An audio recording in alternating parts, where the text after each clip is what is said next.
Hello, welcome to the UPSC Quick Revision series. Today, we will discuss one of the most important and vibrant topics in Indian geography, the Indian monsoon. Now, the monsoon is not just rain, it is a complex seasonal phenomena that forms the lifeline of India's economy, society, and culture. You can think of it as the axis around which India's agricultural cycle revolves. Our agenda for today is simple. We will understand the classical and modern concepts of the monsoon, explore the process of its onset and withdrawal, and examine its widespread impact on India. To begin with, the simplest and most traditional theory to understand the monsoon is the thermal theory. According to this theory, the monsoon is essentially a large scale version of land and sea breezes. During summer, the Indian landmass and the Tibetan plateau heat up intensely, creating a deep low pressure zone. In contrast, the Indian Ocean remains relatively cooler, forming a high pressure zone. Now, winds naturally blow from high pressure to low pressure, so moisture laden winds start moving from the ocean towards the land.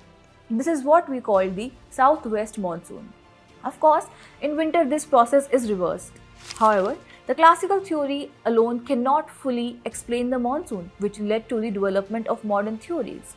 Here, the role of jet streams becomes very important. These are fast flowing winds in the upper atmosphere. In winter, the subtropical westerly jet stream flows south of the Himalayas, preventing moist winds from entering India. But in summer, this jet stream shifts north of the Himalayas, clearing the path for the monsoon. At the same time, the heating of the Tibetan plateau generates a tropical easterly jet stream, which further strengthens the high pressure over the Indian Ocean and pushes the southwest monsoon towards India. Global phenomena also play a significant role in influencing the monsoon. The most prominent of these is El Nino, which refers to anonymous warning of the eastern Pacific Ocean. El Nino typically has a negative impact on the Indian monsoon and it's often associated with drought conditions. Its opposite is La Nina, in which the water cools down, usually signaling a good monsoon in India. Similarly, the Indian Ocean Dipole (IOD) affects the monsoon as well. A positive IOD is favorable, while a negative IOD can be unfavorable. Now, talking about the arrival of the monsoon in India. It usually occurs around 1st June on the Kerala coast, an event popularly known as the burst of monsoon. From here, it splits into two branches, the Arabian Sea branch and the Bay of Bengal branch. These branches gradually advance, covering the entire country by mid-July. The withdrawal of the monsoon is also gradual. It begins in early September from northwest India and withdraws from most of the country by mid-October. The retreating monsoon, also called the northeast monsoon, brings rainfall to the Tamil Nadu coast during winter. Finally, let's look at the impact of the monsoon on India. Economically, it is the backbone of the Indian agriculture. Our kharif crops are entirely dependent on the monsoon.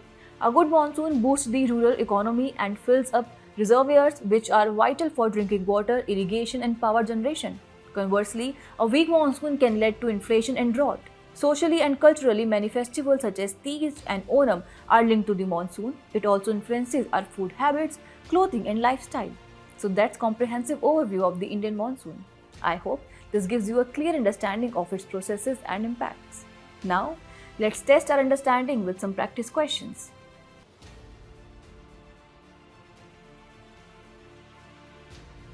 That's a wrap on the Indian monsoon, its features, arrival, withdrawal, and impact. Share in the comments which topic you want next and keep watching the UPSC Quick Revision series.